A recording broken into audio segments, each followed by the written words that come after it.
Join me as I dive into the fascinating history of barter and challenge myself to uncover the real reason we started using money. Let's talk about trade.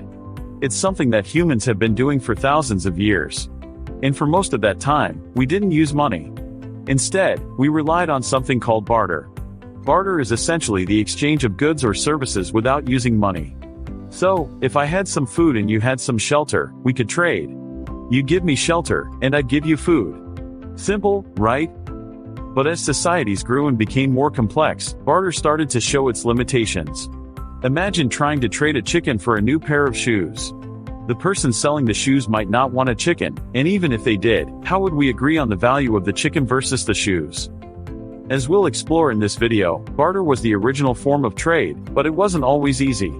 And as societies grew, the need for a more efficient system became clear. So, let's dive in and explore how barter evolved into the money system we use today. One of the biggest problems with barter is something called the double coincidence of wants. This means that not only do you need to find someone who has what you want, but you also need to have what they want. It's like trying to find a needle in a haystack. And even when you do find that person, you still have to agree on the terms of the trade.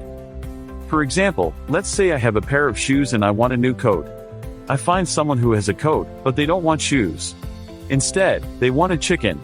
So, I need to find someone who has a chicken and wants shoes. And then, I need to make a deal with that person to get the chicken, and then make another deal with the person who has the coat. It's a logistical nightmare. Another problem with barter is that it's not very scalable. As societies grew, the number of potential trades exploded. It became impossible to keep track of who had what and who wanted what.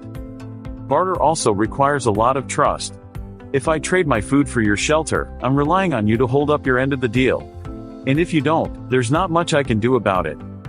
In addition to these problems, barter doesn't allow for much savings or investment.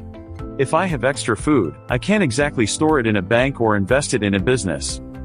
All these limitations made it clear that a new system was needed. And that's where early forms of money came in. One of the earliest forms of money was commodities. A commodity is a basic good that has value, like food or livestock. These commodities were widely accepted as payment because everyone needed them to survive.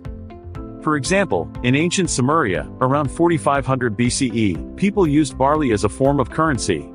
It was easy to store and transport, and it had a standard value. This made it easy to trade and compare prices. In other societies, livestock became a common form of currency. Cattle, in particular, was widely used because it was valuable and easy to move. As societies grew and trade expanded, precious metals like gold and silver became popular as forms of money. These metals were rare, durable, and easy to work with, making them perfect for coins. The use of precious metals as money solved many of the problems of barter. It was easier to store and transport, and it had a standard value. This made trade much easier and more efficient.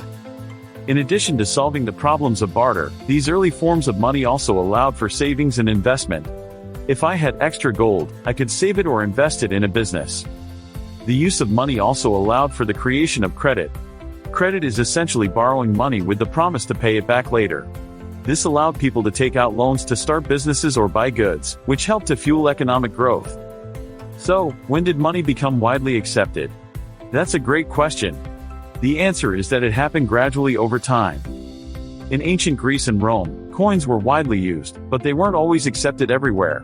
It wasn't until the Middle Ages that gold and silver coins became the standard form of currency across Europe. This widespread adoption of money had a huge impact on society. It allowed for more trade, more economic growth, and more innovation. It also led to the creation of new institutions, like banks and corporations. In conclusion, the journey from barter to money was a long and winding one. But it was essential for the development of modern economies and our daily lives. As we look back on this history, it's clear that the transition from barter to money was a pivotal moment in human history. It allowed us to create complex societies and economies that have shaped the world we live in today. Thanks for watching, and I'd love to hear your thoughts on barter and money in the comments below. Don't forget to check out my other videos on economic history.